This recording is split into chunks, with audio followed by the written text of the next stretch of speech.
Deputy U.S. Marshal Boyd. Givens, Rylan. The infamous Boyd Crowder. Either you let me go, or I'm gonna have to give you the slip.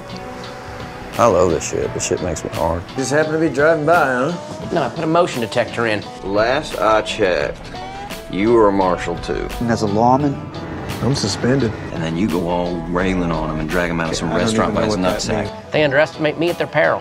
Him? People underestimate Bob at their peril. I got mad ninja skills, buddy. Yeah, you know karate? And 2 other Japanese words. There is one thing I wander back to. We dug coal together.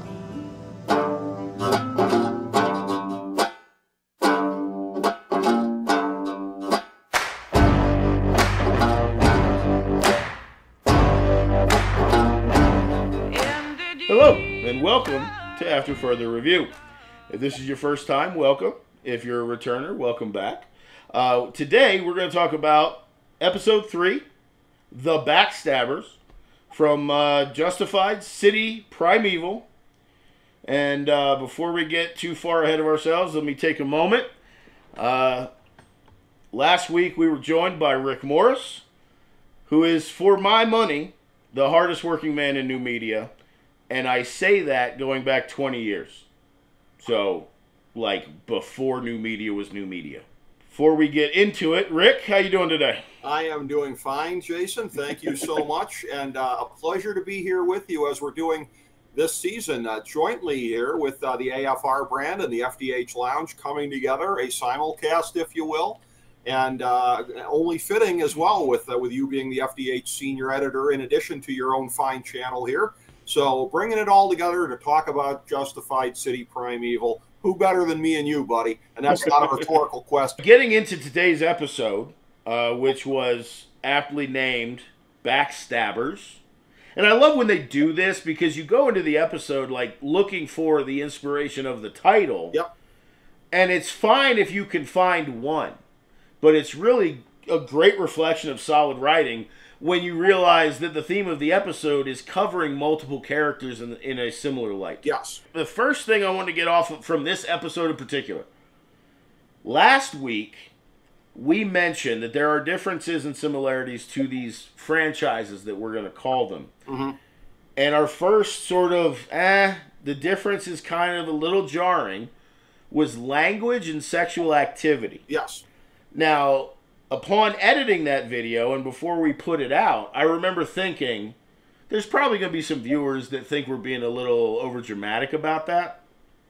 Because it is kind of rampant. Almost all the platforms are loosening their grip on that whole standards and practices situation. Right. But we cautioned everybody and said, like, listen, it is what it is. But if it becomes too much, it's going to become distracting. And you brought up the point. The concern is that it could alienate the audience. Mm-hmm. And I think in the first 10 minutes of episode 3 tonight, I think our concerns were slightly confirmed. Yeah. There wasn't an explicit gratuitous sex scene, but there was, let's just call it generic profanity from detectives, from other people that are not the main characters necessarily, but that still kind of felt not necessary. Right. And then it even goes a little further when we start talking about Willa, Raylan's daughter. And granted, I get that she's in that awkward teenage, hormones are going crazy, and sometimes you got to let a kid just be that kid, and then we can address it later. But, man, she dropped like 3. Yeah. And they, again, not necessary, but almost in like a testing manner. Like she's almost daring Raylan to have a problem with it. And maybe where this kind of comes full circle is that Raylan's not leading your typical always at home with the mother every day. They're not sitting at home cooking dinner at 5 o'clock every day. There's a different dynamic in how their family works. And then when you factor in Raylan's job demands, it's understandable. But at the same time, you kind of almost go, this is probably going to become an issue at some point. Yeah. Whether it be show running wise or character wise. I like to check out other reviews, sometimes other podcasts. Sure. And as I was doing for Succession, and the excellent podcast that Ryan and Greenwald did at The Ringer for that. And they would make, this being The Ringer, they're going to make their tongue-in-cheek references to the concerned troll under the bridge. And that's where, like, I just wonder if maybe we might have been coming across last week like we were the concerned trolls under the bridge. But, I mean, it's a thing where, yes, I think we were kind of vindicated on that. Because I was getting a sense of, like, how different this is from regular Justified, if you want to call it that, early on with Caroline the lawyer, and just kind of getting a sense of her, like, with her character and her being a conflicted kind of a person. And it's a thing where I have to say, going back to, I referred last week to Alicia Witt's character, Wendy Crow, from season 5, which, again, we were covering season 5, and I think we sort of embody the consensus that it was, I mean, it's like bad pizza, right? There's no such thing as a bad season of Justified, but it's like that one, that's the one everybody's going to put in 6th place, so to speak. But it's like the way that Caroline is being handled here, I think is so much better than what they did with Wendy Crow. They're handling it so much better as far as how they're portraying her being conflicted, and it's in a much more sophisticated kind of a way. So there's things I like better about the original, the mothership, if you will, but as far as like how they're writing this character versus Wendy Crow, I feel like she's meant to be the equivalent of it in this season, right down to the fact that Wendy Crow was a paralegal and was also in the same line of work, so to speak. I think they're doing a much better job nailing it with this lawyer. And one thing I really appreciate about what they're doing with Carolyn is after that conversation we had last week revolving around the comparison almost, or the parallels between those two, between Carolyn and Wendy, is what essentially motivated me to say, I think that by the end of this episode today, but I said last week, I think we're going to find that she may not be on our side, but Carolyn is going to start becoming less of an obstacle. Yeah. And what I love about that is I can report today, episode 3 did not deliver that. Right. But I think it's actually better because there's going to be this little slow build. Now, I still think ultimately whether she becomes a full-on ally or if she's just not the obstacle we thought she was, I still think we're going to see that. I appreciate that they are doing it a little bit better because that is evident in the fact that it didn't have such a fast turnaround where it's like, oh, she's a good guy kind of now. Right. Well, no, not yet, but we did see in that scene where she's talking to Sweetie in her office, and Sweetie's talking about that there may or may not be a murder weapon that he may or may not have in his possession. That exchange did kind of at least open the door a little bit to the fact that Carolyn's not cold.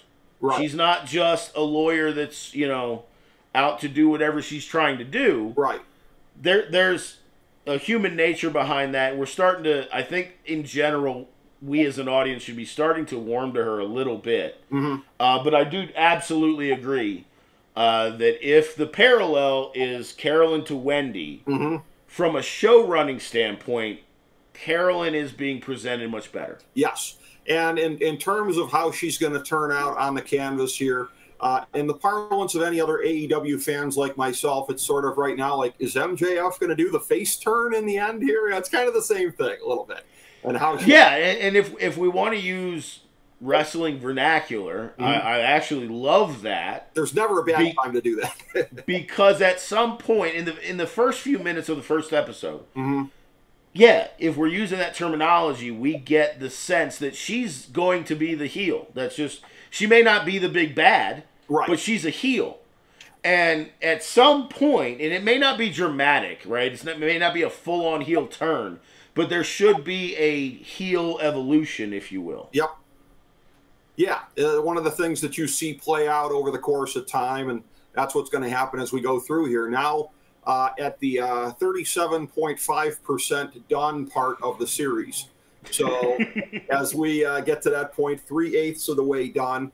And one of the things that I wanted to mention here, and this was kind of sad for me and you at the end here, because we kept holding out hope that ultimately it wasn't going to be Willa getting on that plane. Yeah. And she did. But it's a thing where when you go back over a period of time, I mean, it's true to the writing of, like, again, if Raylan wasn't Raylan in every way, right down to his stubbornness and everything else like that, he would have been able to make it work with Winona in the first place. And I remember, I think when watching the series finale, it was a little bit of a gut punch, I think, to a couple of us that, you know, I mean, this Richard guy that they brought in, like, he seems kind of neutered. Like, he wasn't a criminal like Gary, but it's like, oh, she found another Gary. She found another beta male to, like, chase away the Raylan kind of stuff here while she's probably still picturing Raylan between the sheets, let's be honest. But really, I think the way it plays out in those dynamics.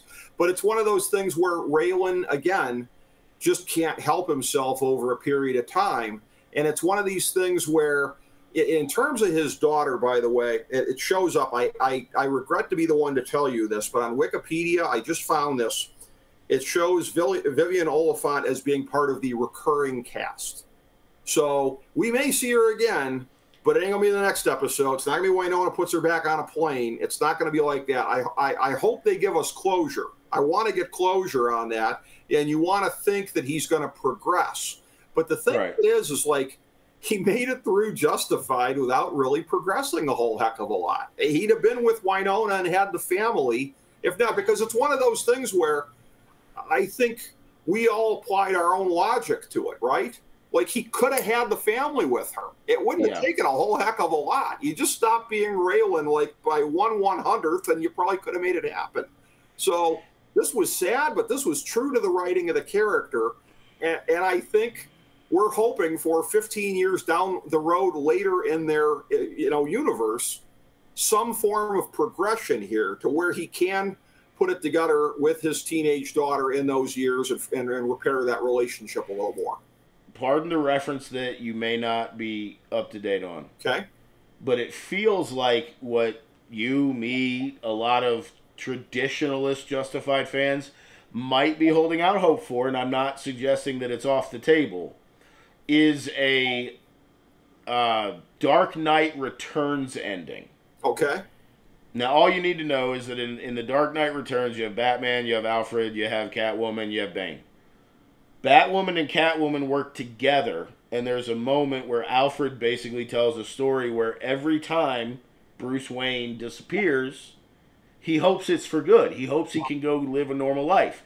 And that movie ends, spoiler alert, the movie's been out long enough, that Alfred is sitting at this cafe in France that he likes to go to on his vacation time, and he looks across and sees Bruce Wayne sitting with Selena Kyle, who is Catwoman, and you get this reassurance or this sigh of relief that, okay, maybe Bruce can go and actually live the life he always wanted to have.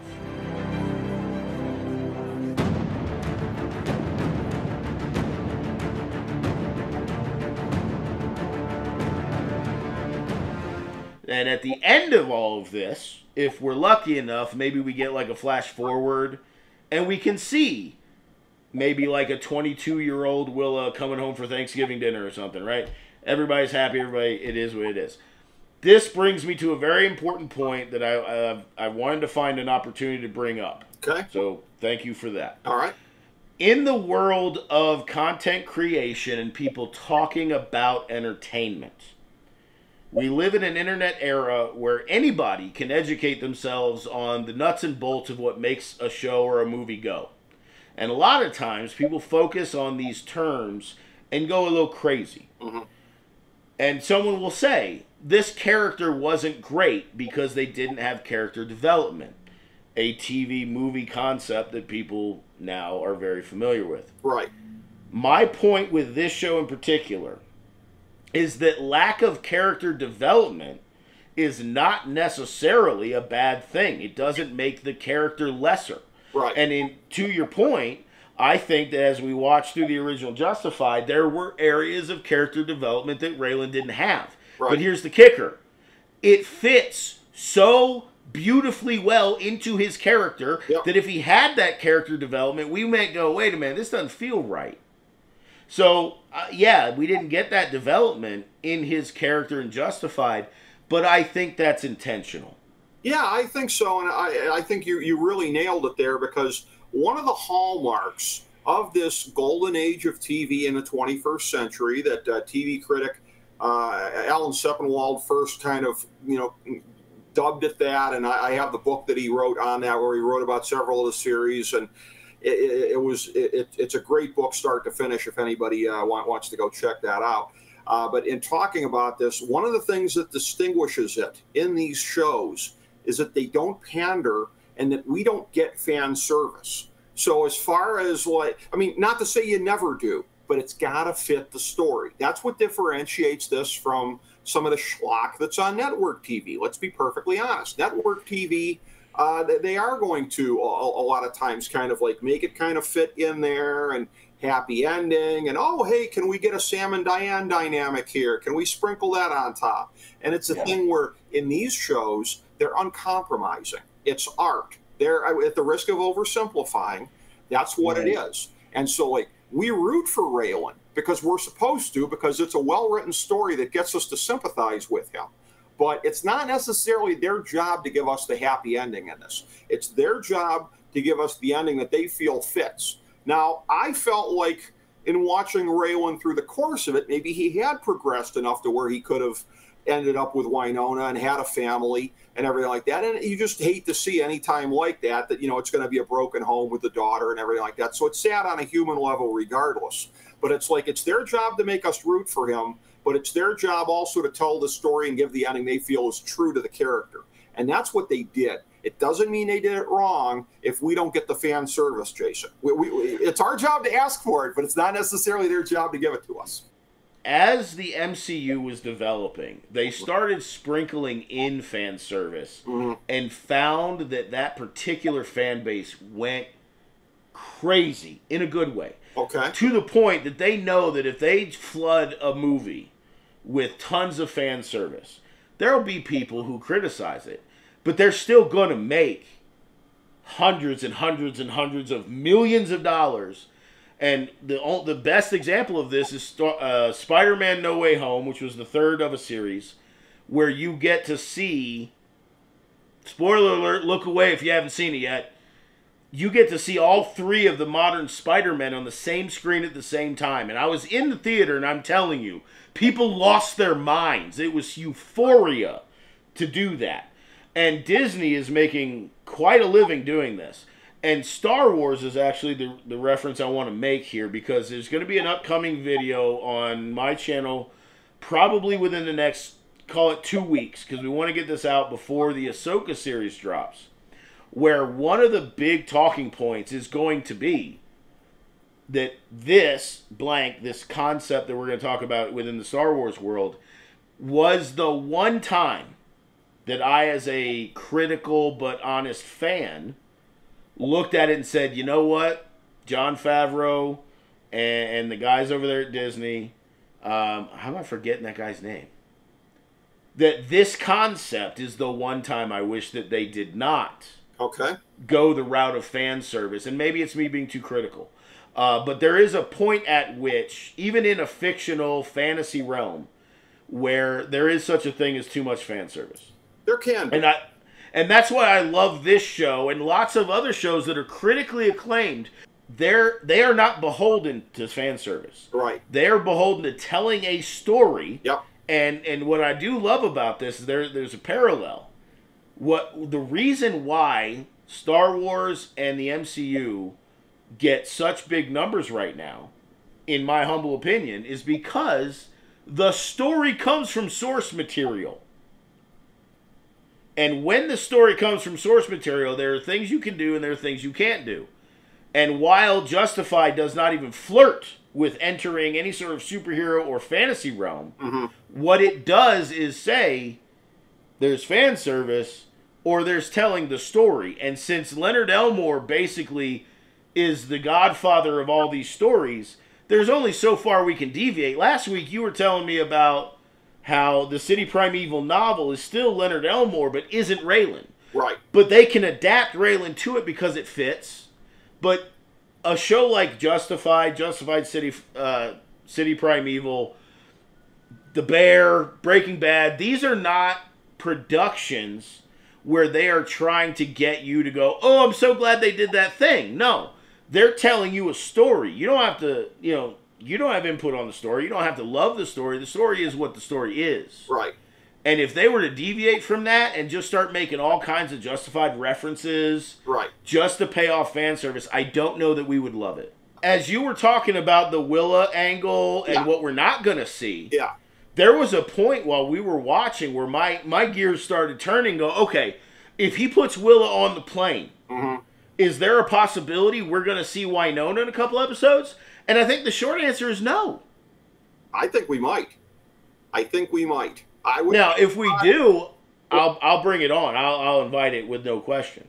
Because some shows will sometimes do like this unannounced kind of a thing here or whatever. I mean, it's fine. Just because we don't know that she participated in this, I'm not ruling it out. It's an interesting dynamic. Yeah. I personally would just, to use your terminology, would mark out so hard if we saw Winona. Yeah. Knowing what we're watching, I'm not looking for it. I'm not expecting Winona or Boyd or anybody else. But in the event that we see Winona, yeah, you're going to see me physically, like, react to that. You talk about what would be the mother of all fan service. What about Boyd in a cameo when they do, like, a Silence of the Lambs kind of thing? And, like, Raylan's trying to learn from Boyd about what this guy Clement might be up to. How awesome would that be?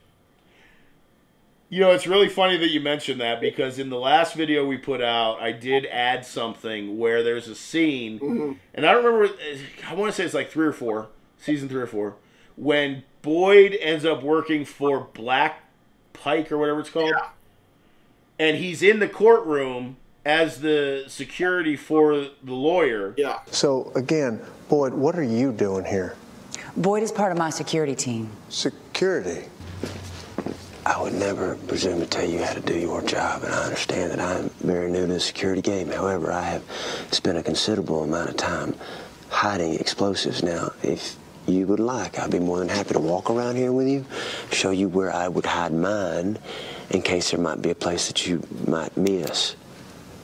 You have any explosives on you now? Do you want to pat me down? That, although it's not fan service, would be a nice little just suggestive like, oh, they planted a seed, and now we are harvesting said seed. That would be incredible. By the way, season 2, that was the season of Mags Bennett, and the coal company and all that kind of stuff in there. But yeah. Hey, real quick, you had mentioned Deadwood. Yeah. And while I'm not quite sure yet if there's an audience for a video like this, the crossover potential of just characters, between Justified and Deadwood is remarkable. Because if I'm not mistaken, the guy that played Markham in Justified is kind of a main character in Deadwood. Yeah. Beaver is in Deadwood, is he not? Yeah. Like Dan, the guy that was Swearinger's sidekick, he was one of the Peckerwood criminals, and I think he was the guy holding somebody hostage in the marshal's office in the one episode. So. Oh, yeah. I watched that recently. Yeah. So, like, there's a bunch of little things like that in there, and yeah, it is a thing. But the reference I was going to make from Deadwood, it's a thing where I have a kind of humorous point to make about Willa, and I have a more serious one about, we talked about last week, the acting job of Vivian Oliphant. I'm going to make a more humorous point first on this. And this is a thing of, like, that Hollywood likes to gaslight its male viewers a lot of times on things here, as they did. And I'm going to give you an example from Deadwood, and you see if you can see where I'm heading with this. So as I was watching it, and Kristen Bell, I don't know if you got to the part in there where she played a teenage prostitute.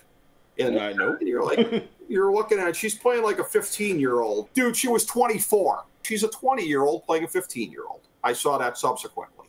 She's 20. Oh, really? Hence the... That's not at all where I thought that was. I thought you were going to tell me she is legit 15 years old. No. She just the opposite. That's why she got the cap. I'm watching it tonight through that lens. That's why the cap's on. That's why the clothing is. And by the way, and I think it was somebody from IGN last week, and my bad if it wasn't IGN because I'm bagging on them, but who ripped her for the acting job on this. Where I said last week, I think she's at least passable as playing an awkward teen. In retrospect, she's better than that. That squeaky voice of hers is probably not her real voice, Jason Jones, if she's 20 years old. So it's hold the damn phone. Yeah. And the reviewer probably knew she was 20 when he buried her. So it's like, how do you know she's 20 and bag on the way she's playing a teenager? I don't get it. Last week, Yeah. we discussed that review. Yeah. And basically suggested that she is doing a very admirable job playing a teenager. Now, it's even better now that we know this, isn't it? I was under the impression that she was like a 17-year-old playing a 15-year-old. Something like an age. And I don't want to I don't want to sound negative. But I have never watched Glee, right? Mm-hmm. But there is a kid that was on the show Glee that won an Emmy for their portrayal. And then I saw him in an interview. And I remember thinking, the guy on the show and the guy in the interview are exactly the same. Mm-hmm. Which makes me feel like the acting portrayal is diminished. Yeah. Now, we flip that over to back to this show. If she's 17 playing a 15-year-old... Yep. That's not terribly difficult to do, even for a new actor. Yeah. If she's 20-something... 20 playing 15. Playing a 15-year-old, and you're right, there's no way that voice is naturally her normal speaking voice. And her mannerisms that I mentioned last week, the hat thing, the baggy coat, the kind of... and I'm sure there's a name for it, but this thing that teenagers do when their voice moves in a pattern that basically says, I'm saying something, but I'm asking in the hopes that you don't say what I don't want you to. That's not a thing 20-year-olds do.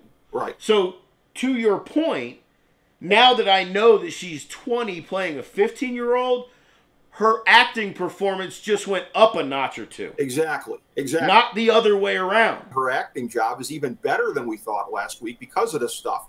To the point about her voice, it would be hilarious. Like if she gave if we saw her giving an interview to a place promoting the show or whatever, and her voice was like Kathleen Turner or something, man, would I laugh my ass off.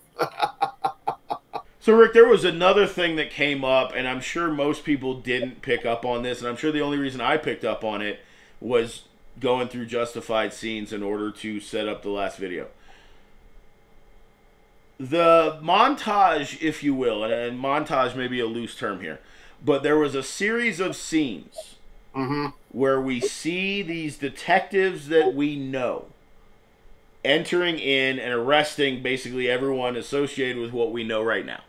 So we see, I forget her name off the top of my head right now, but the girlfriend in question of Clement gets arrested at work. Clement gets arrested. That whole exchange is... Sandy. In those scenes, which are just very self-serving, no big deal. They're just there to show you these people are getting arrested. But the manner in which it's done and some of the dialogue that the Detroit detectives are giving gave real hard deja vu to Vasquez in the original series when Ava is basically trying to save her own skin as being a CI for Raylan. And Vasquez is very unimpressed with her results and basically says if she doesn't give us something, we're going to come down on her and it's going to be Rico across the board, meaning that they need to get Ava, Boyd, everybody so that they can mount a case and take everybody down at once. And that's, again, with what this felt like tonight, was that they were trying to run this like it's a Rico case. I love when we see something and go, okay, this feels reminiscent loosely of this other thing that happened in the original Justified. That is an incredible callback on your part. I got to say, I never would have thought of that in a million years. AUSA Vasquez with his whole thing of how he went about stuff. And then, if you remember, part of that was because I think Rachel was still running the office before Art came back at the end, recuperated from his surgery or whatever after he got shot. But Rachel was putting the squeeze on Ava too there for a while, her job. So that was You know, that's an incredible callback. Yeah, I think it's very, very, very similar. And then, you know, there's some other things, some of these other law enforcement figures also too. I know there was something you picked up on. We talked about this off air, and it led to a point that I had about that. Yeah. And real quick before we get to that, I just want to say, going back to the fan service part, I'm not asking for fan service, but just in the vein of if they were to give it to us. And I'm sure you're going to understand where I'm coming from here. Yours may not be the same. Okay. The biggest pop they would get from me for fan service would be if this starts to get out of hand. Okay. And Raylan seeks out the assistance of people. Because I really did love that storyline where Rachel, like we always thought it was going to be Tim or somebody else, and they gave it to Rachel, and she kind of hit the ground running, and I was loving that storyline of her just taking charge. Yeah. It's not her, though, although I would pop a little bit for her. If they could find a reason to recruit, even temporarily, Tim Gutterson, over the moon. I'd be over the moon. That would be incredible. You want me to kill him or wing him? Let's start winging.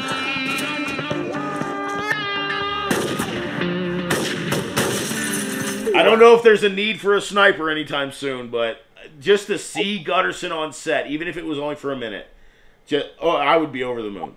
We talked about this last week, and the roots of how you got to watch Justified. It was a prompt from me, and that was something that basically, you know, made you like the biggest Tim Gutterson mark out there on Justified. I'm a pretty big one myself, and it's a thing where I'll tell you this in service of what you're saying there. One of the criticisms people had about Justified, and it was hard to find any. I mean, anything is a nitpick, basically, because like I said, a bad episode, a bad season is like bad pizza. How bad could it really be? But people always said, we need more Tim Gutterson in this thing. Like, it would have benefited from it. As epic as the show is, a little more Gutterson probably would have raised it a little bit more. Now, to be fair to ourselves, before I say this, I think it's safe to assume, and I want to put words in your mouth, that if a story is based on Leonard Elmore's work and has Graham Yost or any elements from the original Justified, that you and I would both be very eager to digest that. Yes. And I don't think this is a huge one-off. I don't think we're going too far down a rabbit hole. But I think that if they thought they could make money off of it and created a show where Tim Gutterson takes over the Lexington office, Rachel's moved on, Art Mullins is out of the picture, Raylan is not in the... I would watch that. Now, I don't know that it has the staying power of something led off by Timothy Oliphant, but I think there are enough Justified fans that really loved Gutterson and would love to see more of him. Yes. I think we're not alone in this. So, circling back again, to your point of the other law enforcement individual that you set up so nicely, I've had this feeling ever since Detective Norbert asked Raylan if he has any kids, and when he says yes, he says, pull out a phone, you're going to want to record this. From that moment through all of what we watched tonight, I've just got this sinking suspicion that Detective Norbert's not going to make it through this season. He's playing way too fast and loose, and he thinks he's in control in situations where no one's in control. And it may not be death, but like he's going to get his at some point. Well, you're right. He's way too cocky. This is how we do things in Detroit. It's that whole Detroit mentality thing that I think is setting him up. When in fact he hasn't dealt with a criminal like this before, and he's up against somebody who's bigger than he's ever dealt with. Now, I will say, and again, Wikipedia is your friend, especially when you're recording later at night after one of these things here on remembering names. I want. When you made that point to me off air, I knew there was a point that I wanted to make to build on that. And that is, this is a character that is different than we're used to seeing. Because I'm going to mention a couple of names here from the original series. There's Trooper Tom Bergen, who meets with the, spoiler alert, meets with the sad end toward the end of season 3 here. Very straight arrow, state trooper, family man, good counterpart for Raylan. They worked cooperatively a lot. Okay. A couple other figures to bring up here. Doyle Bennett, the crooked police. Okay. There. You have Sheriff Nick Mooney, the crooked sheriff down there in Harlan. So you have down there, it was a thing where it wasn't a matter of having, because like the gentleman that you're talking about here, this Norbert, he's not a dirty cop. I mean, he's a little bit of a renegade as far as how he goes about stuff. He's not a dirty cop. But like the archetype of Justified is, you're either Doyle Bennett or Nick Mooney or whatever. You're either that type of cop or you're Trooper Tom Bergen and you're the straight arrow guy. So seeing a shades of gray character here, the likes of which you didn't often see. Ironically, that's the lane that Raylan played in some of the time here as well, when he would play fast and loose on getting things done. So you're seeing a guy who, and I always used to refer to him as U.S. Marshal Eric Roberts, but remember that? Doing this, but like he was kind of like Raylan too. The couple times they were together, and people were joking about that. That would make a good buddy cop spinoff, and I would love that. That would be like one of the greatest things on TV if that was a buddy cop spinoff. Now, I got to share something with you real quick. What? Again, because of the digging I've been doing. Mm-hmm. I don't know if it's the best exchange that buddy cop duo had in Justified. Miller, would you call this a herd, a gaggle, or a flock of assholes? I would call this the United Nations of assholes. But yeah, I think we all saw that went, I want to finish this series. Yeah. But if down the road we had an Eric Roberts and Timothy Oliphant buddy cop show, right? I think a lot of people would watch that. Well, like here's the thing though, even U.S. Marshal Eric Roberts, like him and Raylan, like they're not in the same classification as this gentleman here, because he's the guy where it's like you get the sense that, I mean, he's gotten away with it so far in his career, but his mouth's writing checks that his ass can't cash, so to speak. And that's the thing, like Marshal Eric Roberts, Marshal Raylan Givens, not the case. Like these guys can be a little renegade-ish from time to time, but neither one of them is like so much of a self-impressed smartass that they risk getting in over their head. This is a guy who just basically doesn't realize what he's up against, and I agree with you, may come to learn that the hard way. He may be a sacrificial lamb along the way because, again, it's never a spoiler with anything in the Justified universe to say there will be more bloodshed. And if you want to put him as one of the morning line favorites in that regard, I think you'd be right. But where does Shelby fit into your this or that? It's interesting because as a lawman, he played it straight. He was an honest cop up until the time at which, of course, so once he realized he was going to be made as Drew Thompson, obviously then he's trying to cover whatever. Having said that, even in that moment, he's still trying to spirit Ellen May out of town and everything like that. He's trying to save her as he's doing this. So it's one of those things where, and this is one of the fascinating things about an episode that you and I had talked about off air very recently here, Decoy, from I think it's episode 4.10. It's one of the 3 or 4 greatest shows. It has to be on the Mount Rushmore of Justified shows. And there are so many great action parts to it and the sequences and whatever. But the character work in that episode is amazing because Raylan is just, he's just refusing to give him any kind of a break. And he's just seeing him the way that he sees Arlo. And like to him, any criminal, he's going to see Arlo to whatever degree. And Shelby / Drew is, I think subtly, I mean, he's not wasting too much energy on it, but I think he's trying to convey to Raylan that the years had made him a changed man somewhat. I mean, let's not get carried away. He didn't go become a missionary in Africa or anything like this. But as far as trying to be a good man and everything like that, I mean, some of that was keeping his cover, obviously, a respectable member of the community. But that's a guy that was a good lawman for as long as he could be.